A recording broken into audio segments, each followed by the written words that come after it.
My talk will be focused on the outcomes that we've seen at the University of Florida. We've treated over 6,500 patients. 98% of them have been on either a prospective outcome tracking study or on a clinical trial. And the experiences are mature enough and large enough in 3 areas. These include prostate cancer, pediatric tumors, and tumors in a difficult head and neck site, sinus tumors.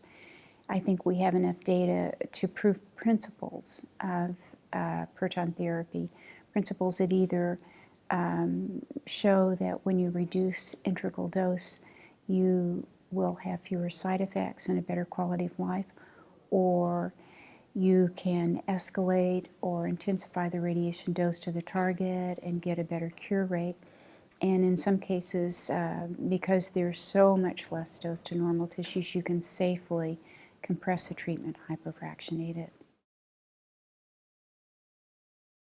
In prostate cancer, it appears to us that the disease control rates are 10 to 15% higher with proton therapy than they are with conventional radiation.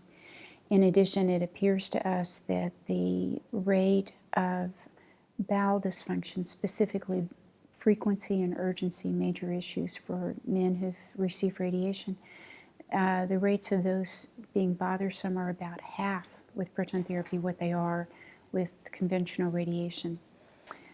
We've also learned that we can achieve the same outcomes with proton therapy delivered in shorter courses, 5.5-week regimen compared to an 8-week regimen in selected patients.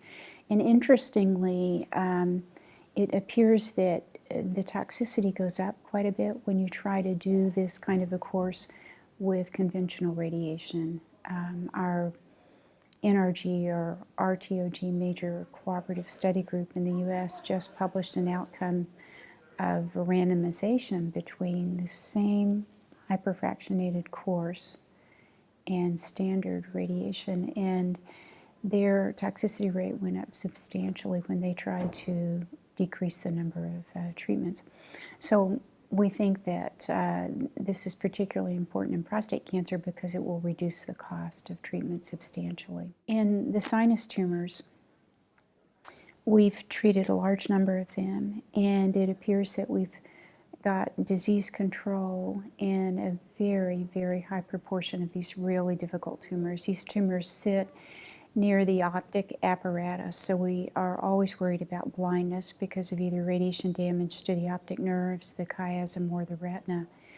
And our rate of blindness is extremely low compared to historical studies with conventional radiation, and our disease control rate is extremely high. When we look at the doses that we've been able to give to the target, they appear to be substantially higher than what can be achieved with conventional radiation, which probably accounts for the higher disease control rate. In children, while we've treated a lot of children with different kinds of malignancies, my talk focused on children who've come to us specifically from the UK. This is data that was compiled by one of my colleagues, and what it shows is really high disease control rates in 3 of the most common pediatric brain tumors in these children coming 4,000 miles to Florida from treatment from the UK. This has been a wonderful conference. I've thoroughly enjoyed the broad range of speakers. We've had biologists, we've had physicists, clinicians, engineers. It's been wonderful.